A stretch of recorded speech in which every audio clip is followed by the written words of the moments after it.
integrated to the point where they don't teach art, they don't do much art. Ever since Reagan, that art is not taught, and if you don't teach it, it's hard to learn how to appreciate it and know what it is. So I think some action should be taken towards the political aspect of art in general in this country, and I think that possibly maybe have a Secretary of the Arts under the Obama administration.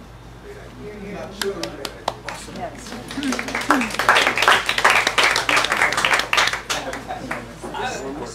Wait, let me say one thing. This is why I wanted to ask this question, especially because I was sitting there wondering what questions to ask, and I came across someone I knew who's a musician, and I asked them, what's wrong with the San Diego art scene? And they looked at me confused, and they said, does San Diego even have an art scene?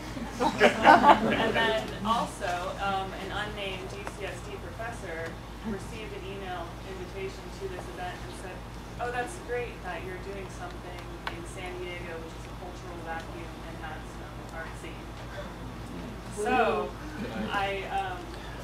that's why this was one of the important ones. And yes, now the panel should get a few minutes.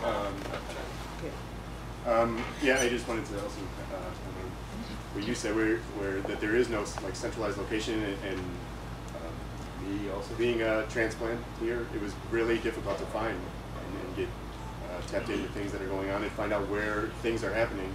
And I see a lot of, younger artists come through my space, and that is probably, I would say, the #1 complaint, and the #1 reason that a lot of people that I think have done some interesting work, and then they move away because they just say that, they're like, I'm just like, they feel lost, and there's just no real place to go in and just kind of mingle, and just like the daily stuff of running into someone at a coffee shop or a bar and just like having a discussion about that.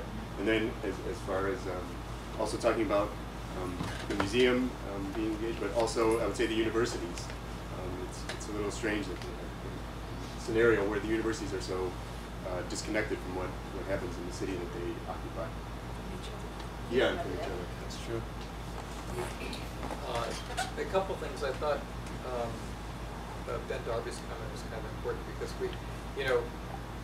to me, as a critic, art is more important than an art scene. I mean, if you focus on the art first, and if the art's there, to write about that, that's the most important thing.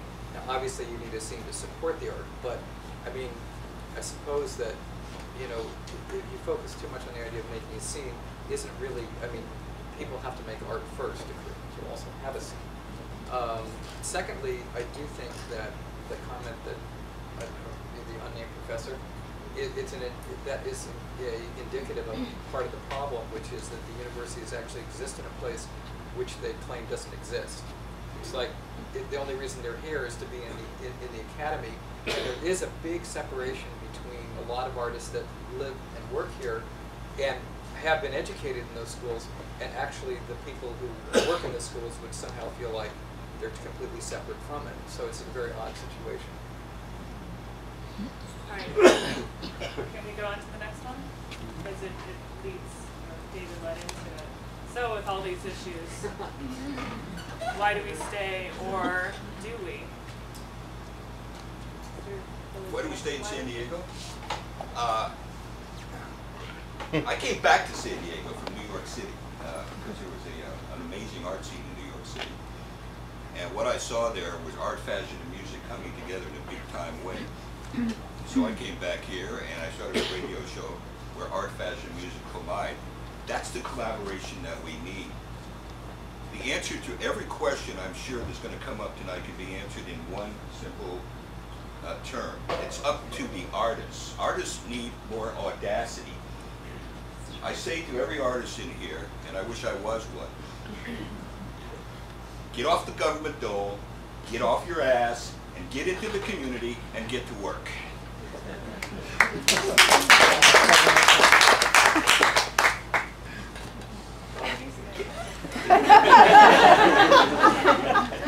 Well, let's see. I mean, to me, I came here from LA where I wrote about art and enjoyed that. And to me, being an art critic is probably the the best thing you can do. I mean, I love writing about art. I love being a writer. And frankly, in the time that I've been here, there's been a lot of interesting art to write about. And when I look back and look at, you know, what I've written over time, I feel like, you know, there's actually been a lot of interesting art produced here, and I've liked writing about it, and I like making a difference in terms of writing criticism. And this is obviously a smaller art scene than some, and I think that criticism can make a difference, writing seriously about art.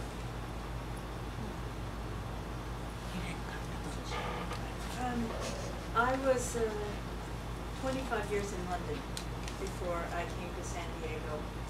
And even though I went to school in Northern California in Berkeley, when I came back here, I realized it was still the Wild West. It's untamed territory. And that has implications in all sorts of levels. I think for artists, what it means is you don't have to be afraid of any hierarchy of sales or establishment of museums wielding power to tell which artists are in or which artists are out, because the power structure doesn't exist here like it does in London and New York and Paris. So nobody is watching what you do. So you can do whatever you want to do. Right? And I see that as an advantage. You know, I'm a glass half full sort of person. So if you just think about somebody like me who came 10 years ago, and in London I had a very nice life. I was the head of an art department. I had a number of one-person shows in galleries in important places in London. I was showing internationally, but I didn't have the ear of the Tate Gallery. You know, I didn't have the ear of various VIPs. And I only arrived here 10 years ago. And now I'm putting on exhibitions with 80 VIPs and 150 artists.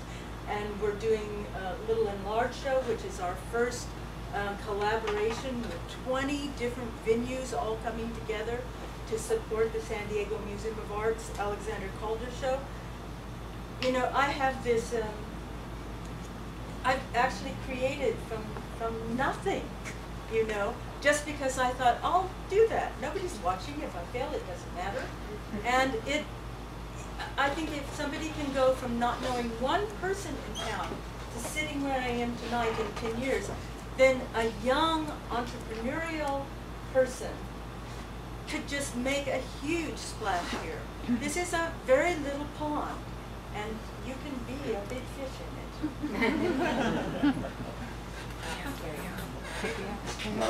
Essentially, yeah, I think all of the things that are the problems in San Diego are actually the same reasons that are the reasons to stay in San Diego. Do things in San Diego, because it's an interesting thing to try and solve these problems and try and work on these problems, and an opportunity to forge its own identity and maybe not try and sort of follow the identities of LA or San Francisco.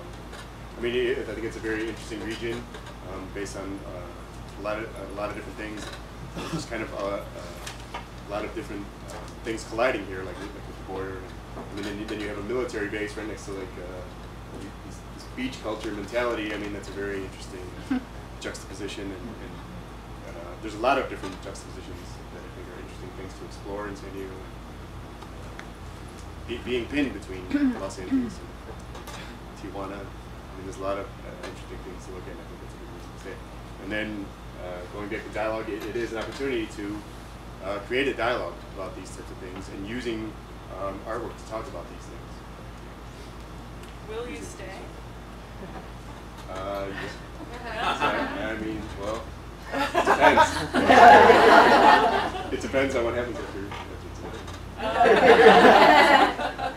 You could charge Betty and drag you out of town. Sounds like you're What about others, young people? Why would you stay? Why wouldn't you stay in San Diego? Why here?